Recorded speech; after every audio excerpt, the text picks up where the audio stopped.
அங்கனூர் அப்படின்ற கிராமத்துல பாண்டி என்ற ஒரு நபர் மனைவி மற்றும் குழந்தையுடன் வாழ்ந்து வந்தார்.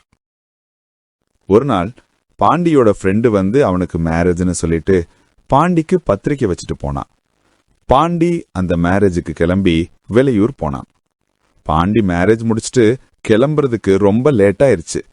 அவன் பஸ் ஸ்டாண்ட் வந்தப்போ அவன் ஊருக்கு போற பஸ் ஏற்கனவே கிளம்பி போயிருச்சு. அவன் இப்போ என்ன பண்றதுன்னு யோசிச்சு நின்னுட்டு இருந்தான். சரி, நம்ம ஊரு பக்கமா தானே இருக்கு, நம்ம நடந்து போயிடுவோம் அப்படின்னு யோசிச்சு நடக்க ஆரம்பிச்சிட்டான். பஸ் ஸ்டாப்புக்கு எதிர்த்தாப்புல ஒரு பிரியாணி கடை இருந்துச்சு. சரி, நம்ம பையனுக்கும் மனைவிக்கும் பிரியாணி பார்சல் வாங்கிட்டு போகணும்னு நினைச்சு 2 பிரியாணி பார்சல் வாங்கிட்டு அங்க இருந்து ஊருக்கு கிளம்பிட்டான். அவன் நடந்து போய்கிட்டு இருக்கும்போது ரொம்ப டயர்டா இருந்ததுனால ரெஸ்ட் எடுக்கலாம்னு யோசிச்சு ஒரு மைல்கல் பக்கத்துல உட்கார்ந்து ரெஸ்ட் எடுத்துட்டு இருந்தான். அங்க அவன் ரெஸ்ட் எடுத்துட்டு இருக்கும்போது திடீரென்று ஒரு பொண்ணும் ஒரு பையனும் அழுதுட்டு இருக்க மாதிரி சவுண்டு கேட்டுச்சு.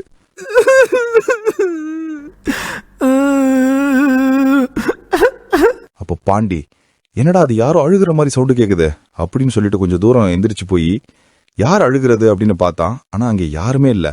ஆனா அழுகிற சவுண்டு மட்டும் கேட்டுக்கிட்டே இருக்கு. திடீர்னு பிளாஸ்டிக் கவர்லாம் பிரிச்சு எரியிற மாதிரி, பார்சல் பிரிக்கிற மாதிரி ஒரு சவுண்டு கேக்குது. பாண்டி அங்க நின்னுட்டு திரும்பி பாக்குறான். அவன் பாக்குறப்ப அங்கே ஒரு 10 வயசு பையன் அந்த பிரியாணி பார்சலை பிரிச்சியே உட்காந்து சாப்பிட்டுட்டு இருக்கான்.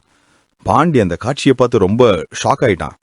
யாரா அந்த பையன் இந்த நேரத்துல இங்க உட்காந்து சாப்பிட்டுட்டு இருக்கான் அப்படின்னு நினைச்சிட்டு அந்த பையன் பக்கத்துல போறான். இவன் பக்கத்துல போன உடனே அந்த பையன் மறைஞ்சு போயிட்டான். அந்த பிரியாணி பார்சல் எல்லாம் பிரிச்சு நாய் குதிர மாதிரி இருந்துச்சு. இங்க ஏதோ தப்பா இருக்கு அப்படின்னு புரிஞ்சுக்கிட்டு பாண்டி அந்த இடத்த விட்டு கிளம்புனான். அவன் கொஞ்ச தூரம் நடந்து போன உடனே ஒரு பொண்ணோட பேசுற குரல் கேக்குது.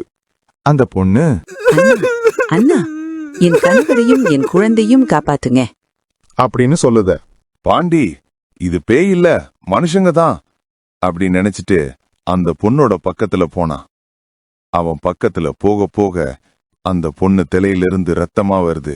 அண்ணா, என் கணவரும் என் குழந்தையும் அந்த வரப்புல தான் விழுந்து கிடக்குறாங்க. அவங்கள போய் காப்பாத்துங்க, அவங்க உயிரோட தான் இருக்காங்க அப்படின்னு சொல்லுது.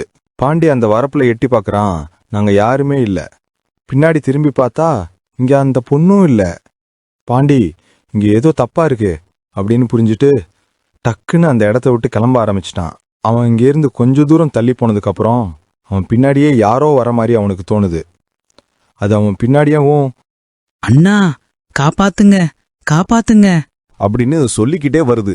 பாண்டி திரும்பி பார்க்காம நேரா வீட்டுக்கு வந்துட்டான். வீட்டுக்கு வந்தோடனே அவன் மனைவி கிட்ட எல்லாமே சொல்றான்.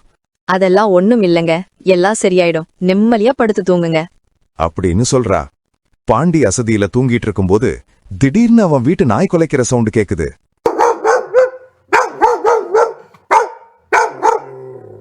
நான் தண்ணி கொடுங்கண்ணா, ரொம்ப தாகமா இருக்கு அப்படின்னு சத்தம் கேக்குது. பாண்டி பயந்து போய் அவன் மனைவியை எழுப்பி, ரேகா எழுந்துருடி, பாரு, அந்த பொண்ணோட சத்தம் கேக்குது, உனக்கு கேக்குதா? எனக்கு எந்த சத்தமும் கேக்கல, பேசாம படுங்க, நைட்டு நேரத்துல தொல்லை பண்ணாதீங்க. திரும்பவும் அந்த சத்தம் கேக்குது. இப்ப ரேகா எந்திரிச்சு போய் வெளியில எட்டி பாக்குறா. ஆனா அங்க யாருமே இல்ல. யாருமே இல்லாதனால அவ திரும்ப வந்து படுத்து தூங்கிடுறா. மறுநாள் காலையில விடியுது. பாண்டியும் அவன் ஃப்ரெண்டும் அந்த பொண்ணை பார்த்த இடத்துக்கு போறாங்க. இங்க தாண்டா நேத்து நான் அந்த பொண்ணை பார்த்தேன். அந்த இடத்துக்கு கொஞ்ச தூரம் தள்ளி ஒரு டீ கடை இருந்துச்சு. அந்த டீ கடையில இருந்தவர்கிட்ட நடந்த விஷயத்தை எல்லாத்தையும் பாண்டி சொல்றான். அப்ப அந்த டீ கடைக்காரரை சொன்னதை கேட்டு பாண்டி அதிர்ந்து போனான்.